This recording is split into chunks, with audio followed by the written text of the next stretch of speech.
Hi, my name is Kathleen Riordan, and I've lived on Smith Mountain Lake for a while, and I really enjoy hiking in the Blue Ridge Mountains and surrounding areas, as well as Smith Mountain Lake. So I have a hobby of photography, and I'm going to show you some of my pictures and the associated hikes and give you some information that hopefully will encourage you to hike. We're going to start out right here locally in Smith Mountain. This is a view from Smith Mountain Lake State Park, actually at the Discovery Center at the state park. The state park is centrally located at the lake and easily accessible by boat or car. So I encourage you to make a visit there sometime. They have a good system of trail maps uh, at the park. Here's an overview that shows you kind of the ins and outs of the different coves of various hikes. This is located on the S-curve. The top left part of this map shows the S-curve. There's some nice picnic tables out on the points by the Discovery Center that you can take a picnic and enjoy watching all the boats go by.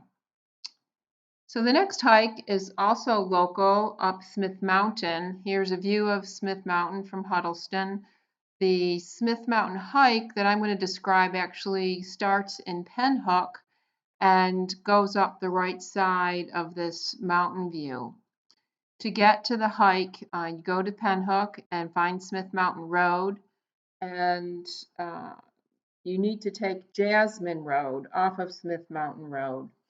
So Jasmine Road is across from Green Acres Farm with lots of white fences there. So once you get up to top of Smith Mountain, look for the first cell tower, and a little ways past the cell tower is a turnoff to the left, and you can hike down to a rock overcliff that shows you this beautiful view of Smith Mountain. You can vaguely see the outline of the peaks of Otter off into the distance. It's fun to sit up there and watch the sailboats, watch the boats, or just enjoy the quiet and watch some birds fly by. My sons and I hiked up there a couple of years ago on my birthday for a family hike, and we really enjoyed that visit. You can see some of the islands here as well. Really different perspective of the islands once you're up there. So this is the view of my sons and I on my birthday hike. The land peninsula behind us is Smith Mountain Road goes out to Vista Point. So that's the area of the lake that you're looking at here. So great place to take a picnic. You can hike all the way down to the rest of the mountain, down towards the dam. It's a fairly extended hike. So next hike we're going to look at is Sharp Top. And here's a view of the peaks of Otter, which include Sharp Top and Flat Top from Smith Mountain Lake. They're about 50 miles away from here. So to get up to this hike, you need to take Route 122 north up to Bedford, and then take Route 43 over to the Blue Ridge Parkway.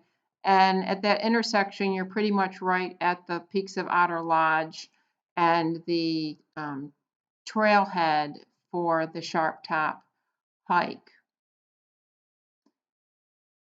Once you get up there, here's a view at the lodge up there. This is a small lake called Abbott Lake at the lodge that you can walk around. It probably takes 15-20 minutes to walk around. It's fairly flat. And then just a stone's throw away from here is the trailhead for Sharp Top. It is a fairly steep hike, and it's got a great 360 view at the top of it. About 3 miles round trip. And you can see in this picture, the little body of water in the middle is Abbott Lake down at the lodge. So this is one of my old-fashioned panoramic glue the pictures together to get the view shot. I've got a couple of these in here. I've got them framed in my house, and they're great memories of the hikes that I've taken. This next hike's McAfee Knob. I'm sure lots of people recognize this iconic view. It's one of the most photographed spots on the Appalachian Trail.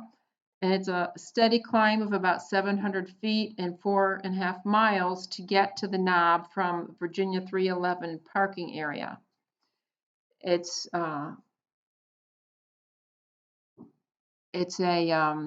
great way to go up there. Again, have a picnic lunch. I wouldn't recommend getting too close to the edge up there. Here is a picture of my son up there, so you get a sense of the scale. He's 6'3", so it's quite the monolithic rock up there.